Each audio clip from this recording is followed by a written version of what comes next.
Pernah gak sih kamu lihat postingan yang ada di media sosial? Biasanya itu di-repost sama teman-teman yang ada di Instagram kamu nih yang paling rame. Tentang fenomena grup Facebook yang mengusung fantasi sedarah. Grup ini berisi narasi fiksi seksual yang menyimpang melibatkan unsur terdekat dari keluarga. Sebuah bentuk deviasi moral yang bukan hanya masalah atau problem psikologis, tetapi juga problem syar'i dan sosial. Selengkapnya di Arpupu Al-Barbashi.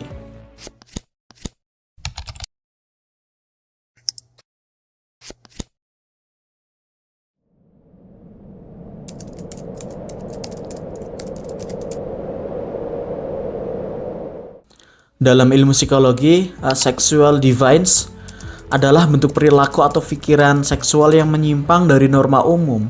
Dalam fikih Islam pun ini masuk dalam ranah mafsadah atau kerusakan terhadap akal, jiwa, dan nasab. Khusus untuk fantasi sedarah atau incest fantasi, ia adalah pelanggaran terhadap fitrah manusia dan ancaman terhadap nasab, yang dimana salah satu tujuan dari maqasid syariah itu adalah hifdzun nasab, menjaga nasab. Dengan adanya incest fantasi ini, maka sudah merusak dari tujuan maqasid syariah. Dan juga tidak menutup kemungkinan bahwa fantasi sedarah ini bisa membuka pintu menuju zina dan rusaknya moral atau zat adzari'ah.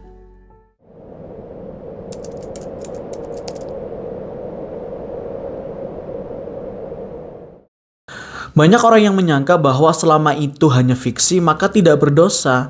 Namun di dalam Islam, dosa tidak hanya selalu bersifat jasmani, tapi juga berbasis batiniah dan niat.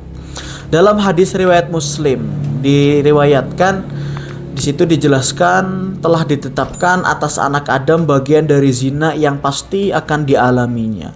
Lalu redaksinya adalah zina itu ternyata tidak hanya melulu soal berhubungan badan, tapi ada jenis-jenis zina yang lain. Zina mata dengan pandangan, zina telinga dengan pendengaran, zina lidah dengan ucapan, zina tangan dengan menyentuh, zina kaki dengan melangkah, zina hati dengan berangan-angan serta bernafsu, dan kemaluanlah yang membenarkan atau mendustakan itu. Imam An-Nawawi dalam syarah Sahih Muslim menjelaskan bahwa ini bentuk zina majasi yang bisa menjadi pintu zina hakiki atau zina yang nyata. Dalam konteks digital, membaca atau menulis fantasi seksual termasuk zina hati dan lisan karena menyuburkan syahwat bukan dalam koridor yang halal.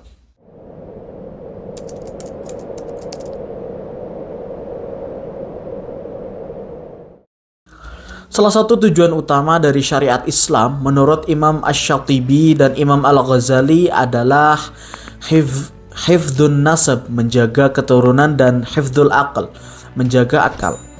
Konten-konten seperti seperti yang aku sebutkan, fantasi sedar atau incest fantasi, itu bisa merusak logika sehat generasi muda, menormalisasi incest sebagai variasi imajinasi, dan mengacaukan pemahaman terhadap batas halal dan haram. Tentu ini sangat buruk, karena hal itu menyebabkan degradasi akhlak kolektif umat. Dari sudut fikih, orang yang membuat, menyebar, atau terlibat dalam komunitas penyebar konten menyimpang seperti itu bisa terkena beberapa hukum. Yang pertama adalah fasik secara moral karena penyebar kemungkaran. Lalu ta'zir, hukuman administrasi bila negara bertindak, yang dimana memang sudah ditangkap admin di balik grup fantasi sedarah itu.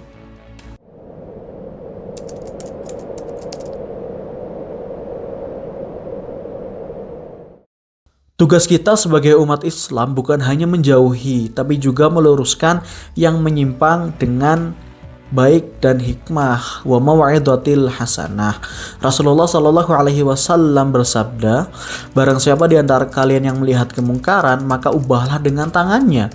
Jika tidak mampu, maka dengan lisannya. Jika tidak mampu, maka dengan hatinya. Dan itu adalah selemah-lemahnya iman.